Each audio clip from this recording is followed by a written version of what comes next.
I've been cooking this fajita marinade for over 25 years now. It's so delicious. If you want to make fajitas, this is your marinade.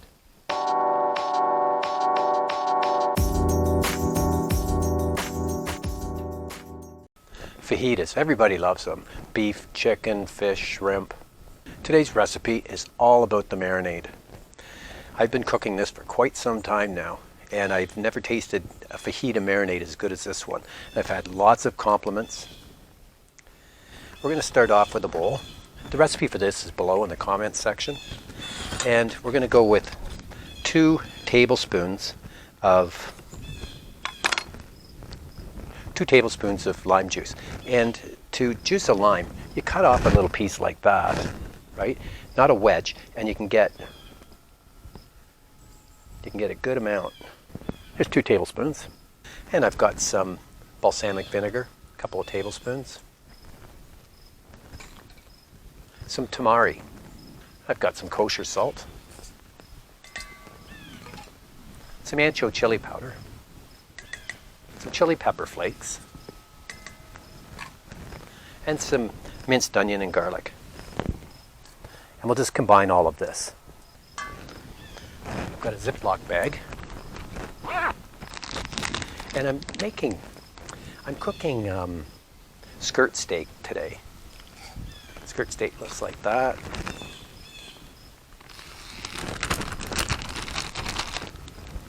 You can also marinate chicken, boneless chicken breasts. You could do shrimp, fish, but you want to put it in a separate bag. Don't mix it. Pour the marinade in. This is just so flavorful. This is good on tacos, nacho platter, molcajete. There we go. We just zip that up, burp out the air, massage it to completely cover it, and there's a nice clean plate. I'm going to put this in the fridge.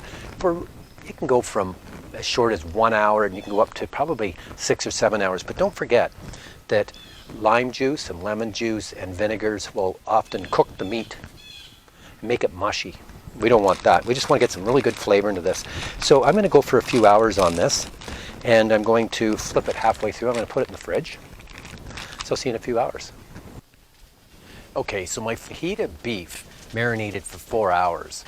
I wanted to do 3 hours, but there was some construction going on next door, so I milked it for another hour, which is no problem. And it's going to be nice and tender. I rotated it about every hour, and it smells fantastic. So I've preheated the grill, and also on the grill I have my vegetables, right? I've got some onions, some little mini peppers, jalapeno. So I'm going to take this and put it on over direct heat. There we go.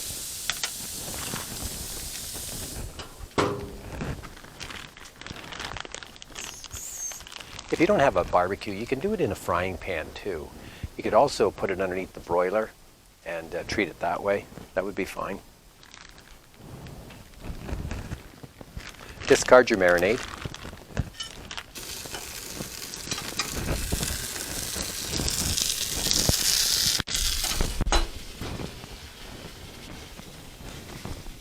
Okay, so my fajita beef is looking really good right now.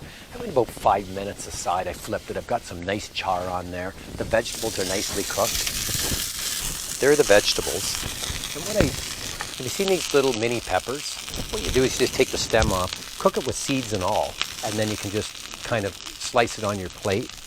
I've got some fried onions there. I cooked in a little bit of refined coconut oil, and that's my oil of choice. And this is a fried avocado, which is going to be really nice. Something a little bit different. So there's my veg. I'm going to move that over to the side. And I'm going to serve this in this hot cast iron pan on the table. So there's the fajita beef. Nice thin strips across the grain. Well, it's perfectly cooked. It smells fantastic. So just throw that right into the pan. I better try this, make sure it's good. And I'll put the juices right in with that too.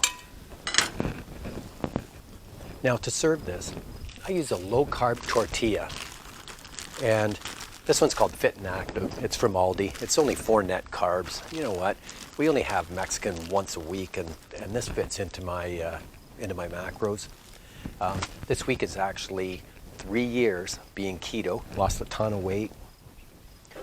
And what I have here, what I'm going to do to serve this is I'm going to take a low-carb tortilla, and I'm going to put some meat in and I'll cut the peppers up, then I'll put them in. And we've got cheese and sour cream. But if this is pico de gallo, and I'm going to do a video on this actually. And it's just, pico de gallo is just like a fresh salsa. And that's in a molcajete. And if you haven't seen my molcajete video, that's like the best Mexican food that you can eat. This is my creamy guacamole. And that's in a mortar and pestle, right?